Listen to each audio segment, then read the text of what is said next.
Bom, quando nós falamos sobre relacionamentos familiares, e essa é a temática desse mês, nós vamos falar sobre guia básico, princípios básicos para se viver saudavelmente. Muitos de nós, ao olharmos para a família, a gente percebe que a família, assim como Freud falava, é um ambiente de conflito, de desentendimentos constantes, de ausência de diálogo, de brigas, indiferença, frieza, ressentimentos, mágoas, que acabam sendo sintomas claros que o ambiente familiar não vai bem e de que algo está desajustado. A gente tem que ser sincero, olhando para a família e perceber que no ambiente familiar a gente tem tudo isso também. Agora, isso mostra que falta a nós alguns princípios elementares, básicos, fundamentais, que não são coisas talvez tão grandiosas, que dependam de coisas mágicas, mas princípios simples que todos nós sabemos, mas que infelizmente muitos de nós nos esquecemos ao longo do tempo. Agora, diante dessa realidade, é também preciso definir para você o que eu compreendo, o que a Bíblia nos ensina sobre família. Família não diz respeito tão somente ao vínculo sanguíneo, ao vínculo genético. Família também diz respeito aos vínculos afetivos. Tanto isso é verdade que nós temos no modelo familiar de Cristo o nosso vínculo através do sangue de Jesus. Eu gosto muito da definição do ECA, do Estatuto da Criança e do Adolescente, que pressupõe que família são vínculos afetivos. Então, quando eu falo sobre família, eu estou falando para aqueles que têm aquele modelo familiar, que é o modelo consanguíneo, que é o modelo que todo mundo entende como esse modelo das propagandas de televisão, mas eu também estou falando para aqueles que estão fora desse modelo familiar, mas que têm vínculos, relacionamentos que substituem essa relação familiar sanguínea por uma relação familiar de afeto. Então, família, no entendimento que nós temos que tratar hoje, também é a relação sanguínea, mas é também a relação afetiva através do vínculo. A gente tem nas nossas histórias familiares pessoas que têm o papel dessa relação afetiva. Às vezes nós não temos presente um pai da nossa relação sanguínea, mas temos um pai que se estabelece como alguém afetivamente sendo o nosso pai. E assim vai outros modelos que são fora desse padrão, mas que estabelecem nessa relação de vínculo.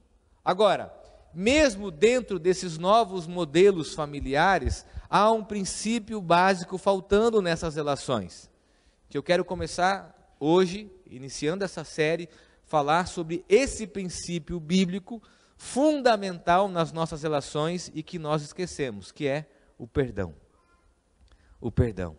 E eu diria que é uma das características da fé cristã mais difíceis. Vamos ser sinceros. Como é difícil exercitar o perdão. Um dos maiores desafios de se viver a fé cristã é o exercício do perdão. Mas ele é um princípio básico para as nossas relações. E eu quero ler com você um texto de Mateus, capítulo 18, onde Pedro, num diálogo com Jesus, pergunta para Jesus até quantas vezes nós devemos perdoar aquelas pessoas que nos ofendem. E nesse diálogo nós temos o seguinte relato. Então Pedro, aproximando-se, perguntou a Jesus: Senhor, até quantas vezes meu irmão pecará contra mim, que eu lhe perdoe? Até 7 vezes? Jesus respondeu: não digo a você que perdoe até 7 vezes, mas até 70 vezes 7.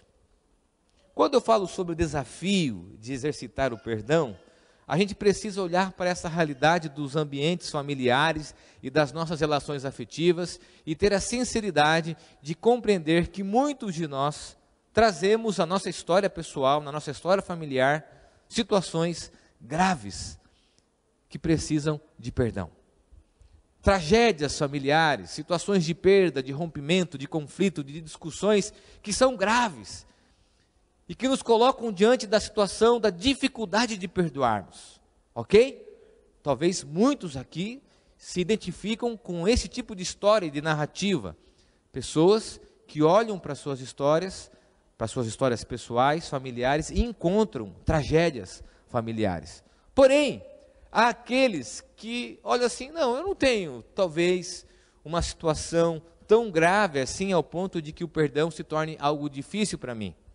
Eu não tenho no meu relato familiar uma situação trágica que me coloque diante de uma situação tão difícil para exercitar o perdão. Mas olha só, há uma ilustração do pastor Matias Quintela, que ele diz que também mágoa tem a ver com um acúmulo diário de pequenas atitudes e hábitos.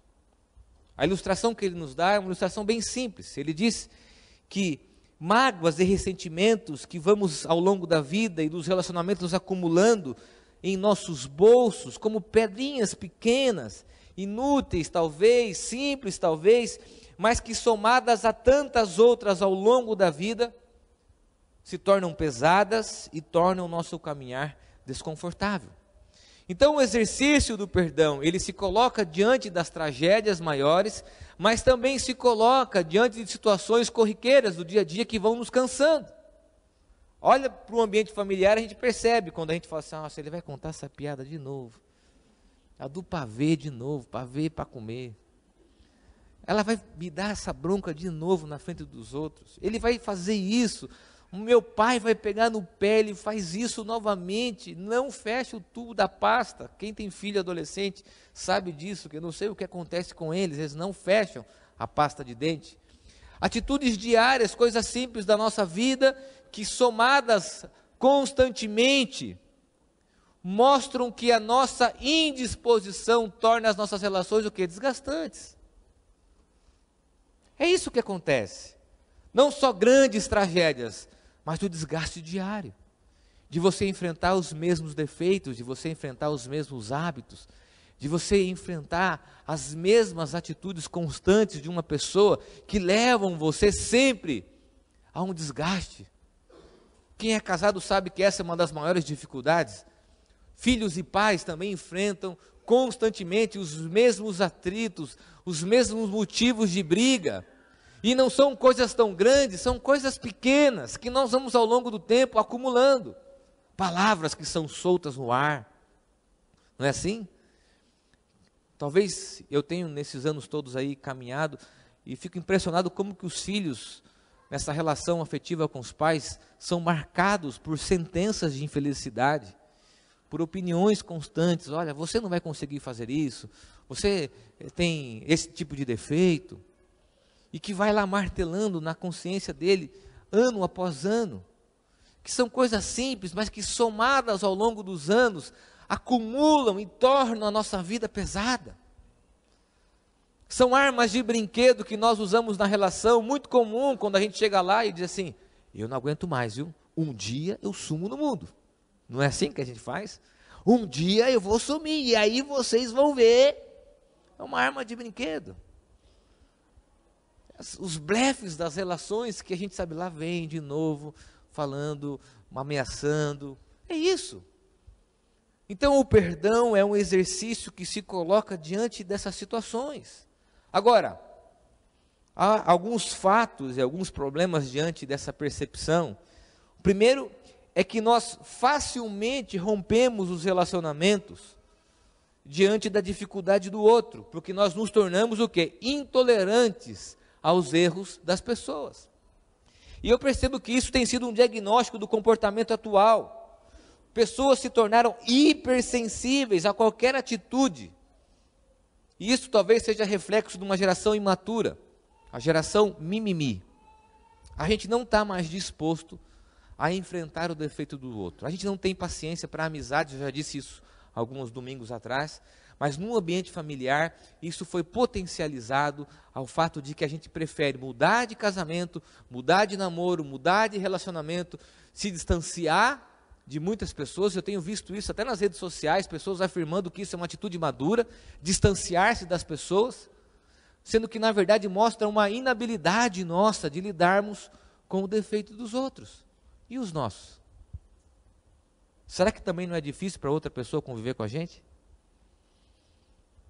A minha esposa, a Aline, a gente tem situações que a gente tem conflito, e uma dessas histórias, a minha mulher, ela tem dificuldade de guardar o chinelo no armário, ela deixa o chinelo na porta, eu não sei o que acontece, Não sei se no momento que ela coloca ali, trava o armário, eu acho que deve ser isso. E não coloca. E eu chego em casa, sempre tenho que guardar, abrir o armário e guardar. Aí um dia, cansado já, né? Falei, vou fazer uma brincadeira, quem sabe?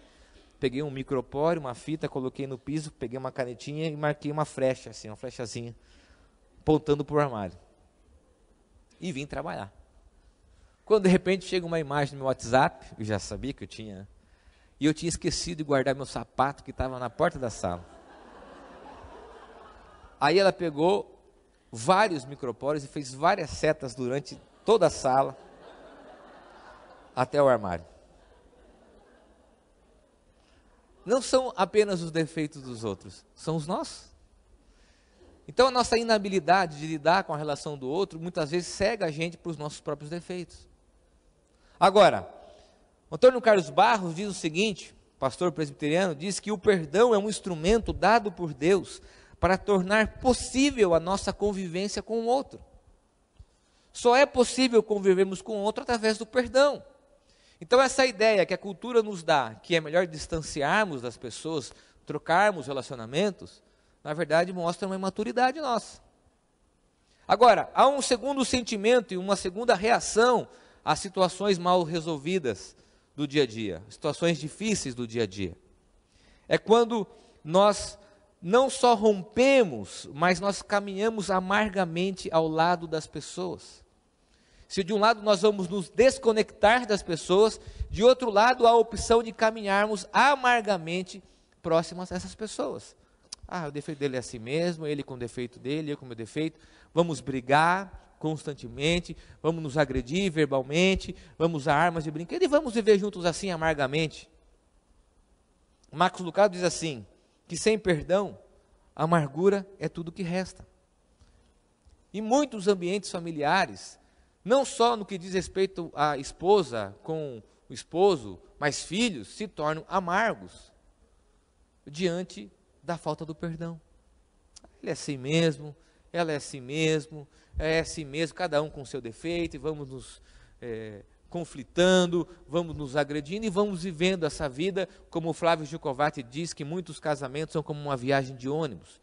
Você chega no casamento, entra, né? Assim como você encontra alguém aqui no Cometa para São Paulo, pergunta do tempo, conversa, o que ele vai fazer em São Paulo, o que um vai fazer, e você conversa 15, 20 minutos até que um dorme. E acorda lá na Barra Funda e se despede e até mais. Muitos casamentos são assim. Iniciam-se com uma boa história, com conexão, com partilha, até que entra na rotina do cansaço, da amargura, e vão caminhar até o final da sua existência, tão somente porque tem um compromisso social, moral diante da sociedade.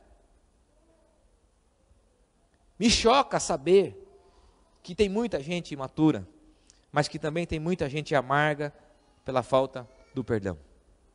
E quando nós lemos o texto, Jesus, ele está afirmando com uma resposta que o perdão, ele é ilimitado. Que devemos contar quantas vezes preciso para perdoar uma pessoa. Não só 490 vezes, que é o resultado da multiplicação de 70 vezes 7. Pedro toma a iniciativa, perguntando para Jesus e já apresentando uma resposta à sua pergunta, dizendo, 7 vezes? Como diz a tradição, Jesus diz, não, é além da religiosidade. Pedro apresenta a medida religiosa, é 7, Jesus? Jesus diz, não, é além da medida, vai além, é a mais do que a compreensão religiosa, é a mais do que nós podemos contar, é sempre a mais do que nós nos permitimos, é sempre um exercício a mais da nossa consciência religiosa, moral. Jesus, ao falar sobre isso, e é claro que o número 7 na Bíblia tem o significado da totalidade, da plenitude, da complementação. Jesus quer dizer que essa matemática, ela sempre vai ser ampla, como um exercício constante, e essa é a primeira consideração do texto, que o perdão, preste bem atenção, é um exercício contínuo e diário. Sempre é preciso fazer as contas. É exatamente isso que Jesus está dizendo. Ou você tem um aplicativo no seu celular, diz assim, mais uma vez a toalha molhada em cima da cama. Mais uma vez ele me ofendeu, olha, 384 vezes. Nós não fazemos isso. Talvez até os religiosos possam fazer isso. Mas é muito difícil, porque o exercício é constante, é diário, dia após dia. O perdão sendo exercitado diariamente para que torne a convivência suportável. Porque sem o perdão diário, nas nossas relações, a convivência fica insuportável. Sem o exercício constante do perdão, a convivência se torna um desgaste. E desculpe usar a expressão aqui, muitos lares se tornam um inferno. Brigas constantes, porque não sabem resolver situações simples do dia a dia. Perdoar 70 vezes 7, aqueles que nos ofendem, é oferecer perdão todas as vezes como respostas às ofensas. Eu sei que tem alguns dizendo assim, mas pastor, mas isso é uma escolha de vida, viver com alguém constantemente me ofendendo? Eu vou chegar lá, aguarde as próximas considerações. Mas no que cabe a nós, sim. Porque é exatamente isso que disse C.S. Lewis a respeito do perdão. O perdão vai além da justiça humana. Não é uma questão de quem está certo, quem está errado. É perdoar aquelas coisas que absolutamente não podem ser perdoadas. É fácil? Claro que não. Por isso é um exercício. Por isso há um esforço. Por isso vai além da nossa humanidade. Por isso é uma prática que talvez seja um dos maiores desafios, ou um dos maiores desafios da fé cristã. Constantemente, diariamente, perdoarmos. Ainda que feridos, ainda que com o coração machucado, exercitarmos o perdão, porque o perdão não tem essa relação de justiça. Eu sei que para muitos aqui é um assunto delicado, para outros é um assunto que a gente desconsidera na rotina, o hábito e a prática cristã de pedirmos perdão e de perdoarmos. E essa é a segunda consideração do texto. O texto nos leva a considerar nessa matemática, perdoar e ser perdoado. Esse também é um exercício. E aqui eu quero fazer uma reflexão dura com você. Quando eu iniciei essa mensagem, falei que estava falando sobre perdão, todos nós nos identificamos como vítimas. No discurso sobre o perdão, a maioria de nós se identifica como sendo a vítima. Porque um dia alguém nos feriu. Agora, muito dificilmente, nós nos identificamos com o agressor. E nós já ferimos muita gente. Nós temos um potencial na nossa humanidade, naquilo que nós somos, de ferir pessoas. Eu já feri pessoas, já feri a minha esposa, já feri os meus filhos, já feri os meus pais. E a reflexão de Jesus, a fazer o exercício de 70 vezes 7, não é só nós pedimos perdão, mas é o exercício que nós também cometemos constantemente, atitudes, hábitos, palavras que ferem as pessoas, e é preciso que você se identifique também como um agressor, não só como uma vítima, não só como alguém que foi ferido, mas como alguém que fere, como alguém que também coloca os seus defeitos na mesa, e usa como armas constantes para ofender, para machucar com as suas palavras. Considere isso. Pense nisso. Que as suas palavras ferem pessoas. E geralmente, quem agride não se lembra, mas quem é agredido nunca esquece. Por isso, a nossa identificação sempre como uma vítima.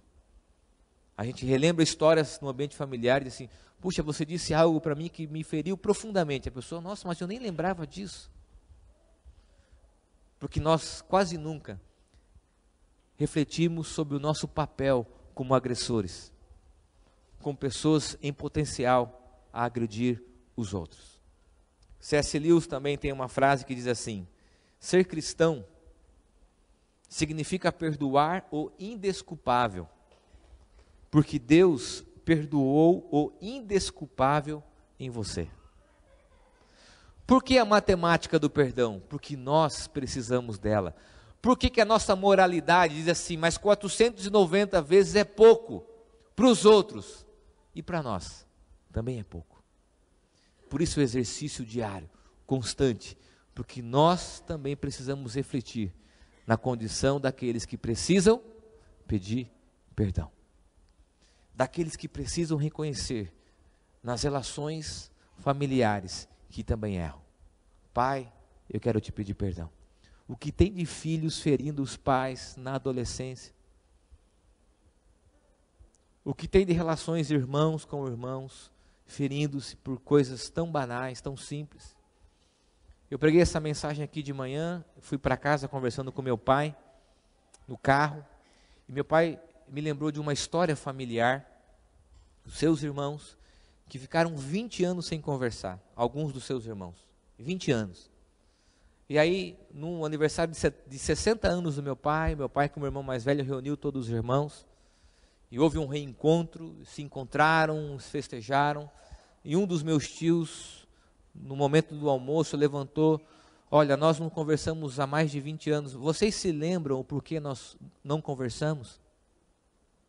Houve um silêncio.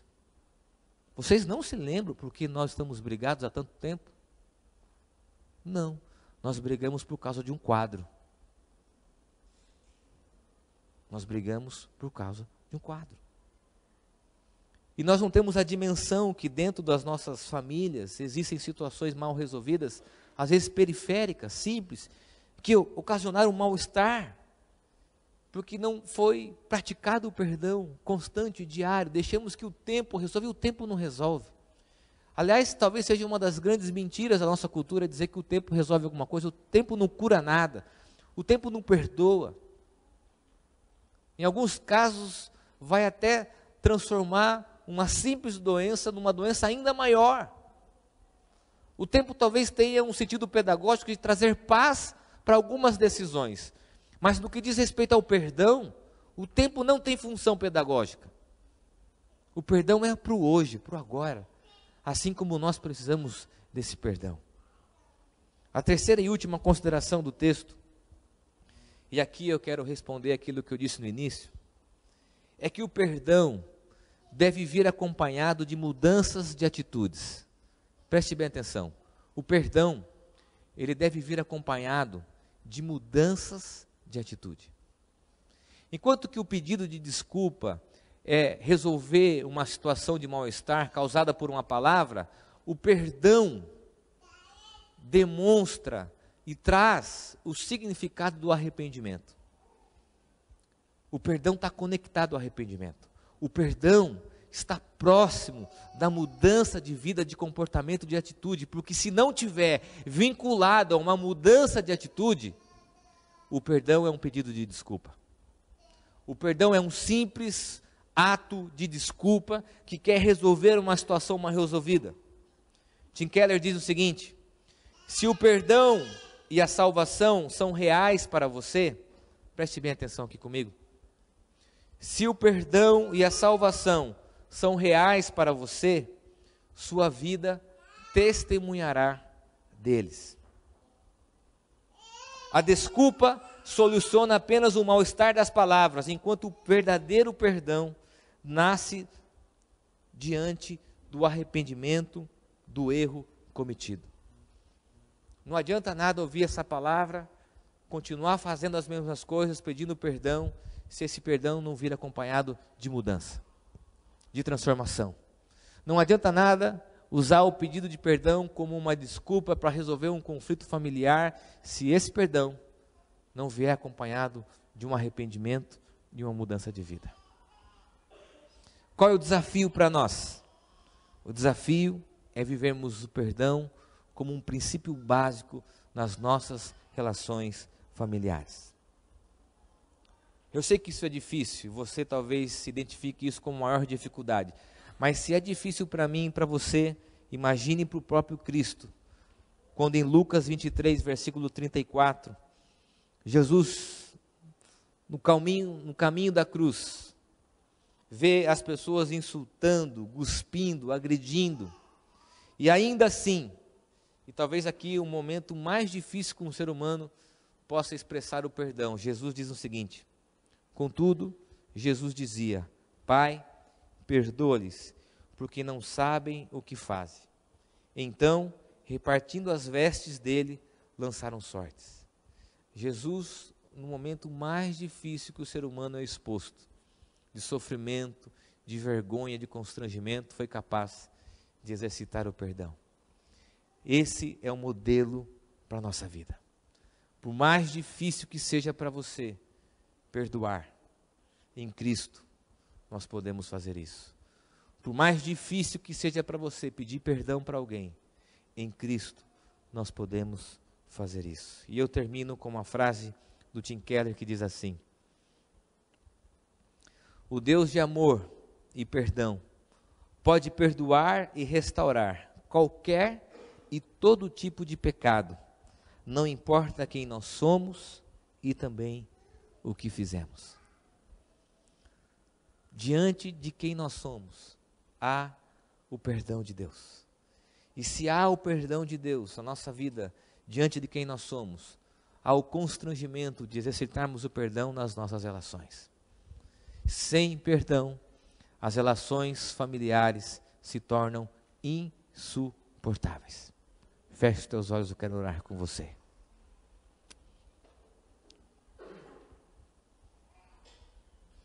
O ano passado eu preguei sobre ressentimento como sendo uma das enfermidades do coração, e eu citei um livro da Sharon Jaynes que eu gosto muito, já citei aqui muitas vezes. Ela diz que quando nós perdoamos, nós nos tornamos livres do agressor, porque uma das armas do agressor é a transferência de culpa e atrelar-nos a mágoa e o ressentimento do ato. Quando eu perdoo, eu me torno livre de quem me agrediu. Agora, quando eu peço perdão, eu também assumo a responsabilidade do mal que eu causei na vida das pessoas, com as palavras impensadas, com as palavras malditas no momento da raiva, no momento que nós queremos ganhar as discussões, de tantas coisas que fizemos sem pensar. E o que Deus quer de nós nessa noite é que nós coloquemos em prática a matemática do perdão, o exercício do perdão. Senhor, o Senhor sabe, ó Pai, que é muito difícil para nós, nas nossas relações, praticarmos o perdão. A opção que nos surge é de nos distanciarmos das pessoas. A opção que nos surge é de acumularmos ressentimentos e amargura e desistirmos da possibilidade de que as pessoas mudem. Por isso, ó Deus, que essa palavra, as palavras de Jesus ecoem no nosso coração, na nossa mente, para que constantemente possamos exercitar o perdão, a perdoar as pessoas que nos feriram, a perdoar aqueles que vivem perto de nós e que constantemente nos machucam. Mas, Senhor, que essa palavra também nos incomode a reflexão de que nós muitas vezes agredimos, machucamos, ferimos as pessoas e que também precisamos pedir perdão a elas. Tira de nós toda a arrogância, toda a prepotência, todo o orgulho, para que possamos pedir perdão. E, Senhor, diante desse perdão, haja também, ó Deus, o constrangimento, a mudança de vida, o arrependimento, a mudança de pensamento, de atitude, não só um mero pedido de desculpa, mas a convicção da mudança de um comportamento. Por isso, Deus, que essa palavra nos incomode, que essa palavra impacte as famílias, que essa palavra, Deus, invada as nossas relações, para que o perdão seja uma prática nas nossas relações. No nome de Jesus é o que eu oro. Amém e amém.